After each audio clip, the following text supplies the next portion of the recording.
So a number of papers have reported the fact that the other girl glared icily at Republic protesters during Trooping the Colour. And that clip has gone viral. In fact, there's somebody on X who shared the actual clip. And I believe so far it's had about 19 point something million views. And everyone has an opinion about it.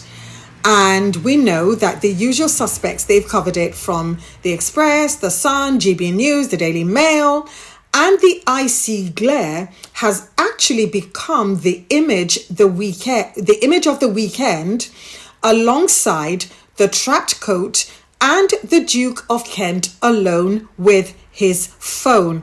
So far from the national pride, the, I don't know, whatever it was they wanted it to invoke, whatever they wanted Trooping the Colour to invoke, the opposite has actually happened. And I want to talk about the irony sitting at the centre of all of this, because the British royal family and the British press didn't stumble into this moment by accident. They actually built the road that led here. What do I mean?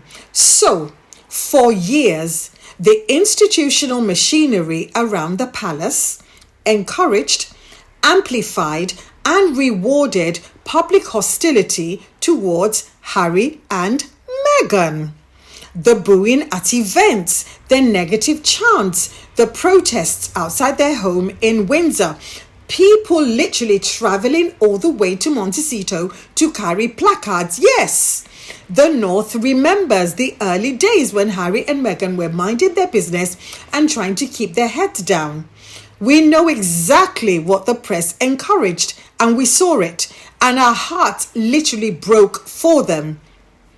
We know that the press also, and they are still, writing headlines that framed their every move as a betrayal deserving of public contempt. Last week, Meghan minding her business. She did a 9-second video about her wine. They decided her not wearing her engagement ring was a slap in the face to the Princess Diana. And all of this was permitted by the palaces. They turned a blind eye. We know that the palaces could have done something about it, but they refused to. And all of this, all of the things they did against Harry and Meghan was implicitly welcomed. The message was clear. Dissent directed at the Sussexes was okay. And they even said, well, who are we to stand in the way of public feeling? And this is legitimate public feeling. And this is what the public feels about them. So who are we to prevent that from happening? The disapproval of Harry and Meghan was patriotism. The booing was acceptable. I remember when Meghan came to give a speech at One Young World, and some derangers, maybe 2 or 3 of them, decided to go and boo her. And they were, and again, that's a funny thing. I mean, Meghan didn't even drive past these people. But I remember other people. There was a particular young lady in the in the group outside, and she was like, what did she do to you? She literally challenged one of these old toothless old crows, and she said, look, why are you doing this? There's no need. And she was literally standing up for Meghan. And obviously, Meghan was inside. Meghan gave her speech. I believe it was in Manchester, if I'm not mistaken. Meghan gave the speech, and it was a very successful event. So even when they were minding their business and doing their own thing, even up till now, as I speak, the trolls and derangers, even in Victor's games, we had Yuckmouth Bauer. He literally went there to skulk. We had somebody from The Sun who went there glaring at Harry and Meghan, and they were encouraging horrible behavior towards them. Now, let me recap what happened this weekend. We have Republic. They turned up with their banners. They were not allowed to put up banners, but they turned up with banners and photographs of Andrew. They turned up booing. They turned up with umbrellas, yellow umbrellas, and photographs of Andrew and Epstein walking together, Central Park, and they were chanting, "Not my king and not my queen" at the royal carriage. And they decided they were going to boo. Now, I am very sorry for the children that they had to face that. And I believe it is a responsibility of the parents to shield their children. If you knew ahead of time that there were going to be protests, you do not sit in a carriage simpering and preening and waving and not protect your child. Your children could have joined you at the balcony. They didn't have to be subjected to those boos. So that's on you. Because at the end of the day, people have the right of freedom of speech. Exactly what you've said about Harry and Meghan. Well, you didn't realize that chickens were going to come home to roost. And come home to roost they have. My only thing about this weekend was the kids. The kids didn't deserve it. They don't deserve extra trauma. But as for you and your husband, I really do not care. But anyway, the same press that spent years covering anti-Sussex protests as a natural expression of public sentiment is now covering the anti-monarchy protests as shocking, upsetting, and an outrageous imposition on the children. Would you not think of the children? Well, you didn't think of Archie when you depicted him as an ape. You didn't think of Archie when you had debates about the colour of his skin. You didn't think of Archie and Lilibet when you keep saying and keep promoting the idea that Meghan is not their mother. So I am sorry, you can miss me with all that.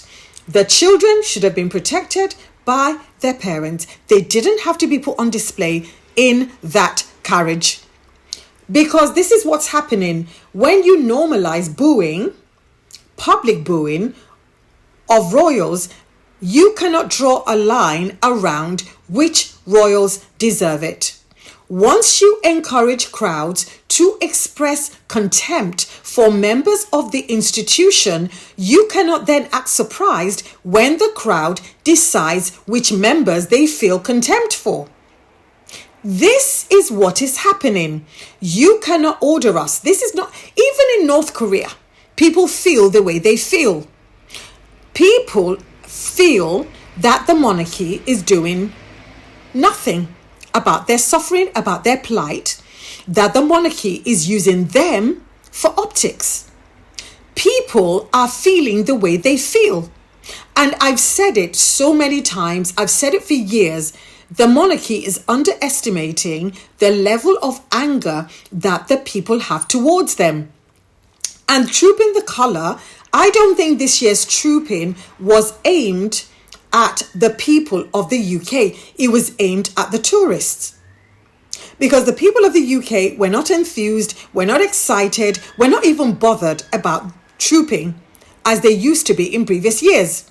So the institution and the media allies spent years pointing the wolves at Harry and Meghan. The wolves have now noticed that the whole establishment is actually standing there. And guess what? Harry and Meghan are not within reach, and the wolves are going to attack whoever is within reach. So the glare of the other girl in the carriage is understandable on a human level. She was with her children. I don't know if she had done anything personally to Republic that morning, but the protesters chanting at the kids is not something any reasonable person will celebrate. And the children, they did not choose this. And I've said that. The children did not choose to be born within that family. But the children did not also choose the blessings and the perks that come with being a member of that family. But the institution that they represent, that those children represent, they made choices that led to Saturday. The decision to evict Harry and Meghan. The decision to strip the security of their uncle and auntie. The decision to keep Prince Andrew at royal events. The decision to hide Prince Andrew away on a private estate and still give him a lavish 5-bed property and give him a stipend and give him 24/7 security. The decision to run a stripped balcony that makes the absence of the popular members of that family visible. The decision to deploy lip readers and body language experts and anonymous sources while claiming that the press is out of control. That was a decision. So, as you know, the National Audit Office, that report came and it held nobody accountable. And like I said, Andrew is now in Sandringham. He even has the audacity to be demanding payouts. I did a video about that. Not just payouts for him, but payouts for his ex-wife.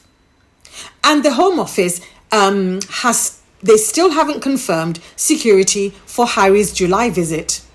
And the Duke of Kent, he stood alone, filming the flypast on his phone. Republic did not create those conditions. They showed up to document those conditions because Republic, they decided to protest against what they saw as unfairness in a society that is deeply divided. So, at the end of the day, the other girl's glare can be as icy as you like. The bottom line is she is a contributor to what she is suffering today. And that is the icing out of her sister-in-law, the briefing against her sister-in-law, because she, as well as other members of that institution, will not leave Harry's wife alone. And that led to their departure. And people are not stupid. And I've said this before. One of the reasons that people do not trust that family and that institution is they're thinking subconsciously, if this is how you treat members of your own family, why would you even care about people like me, Joe and Joanna Public?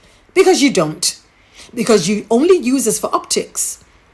And Republic, unfortunately, they've decided to make their feelings known and they decided to be very vocal about it. So at the end of the day, the wolves did not arrive unexpectedly. They were always going to come back around. And Pandora's box, once it's opened, it cannot be closed on request. So we are where we are. Chickens have come home to roost. And as I always say, good luck to everybody involved because you're going to need it. But anyway, my name's Elizabeth. I'm the author of The Luxpreneur. And for more insights like these, please like, share, comment, and don't forget to hit the subscribe button. And to support my work in holding truth to power, you can buy me a coffee at buymeacoffee.com/Elizabeth Solaru, or you can get a copy of my book, The Luxpreneur, from Amazon, Waterstones, or Barnes & Noble.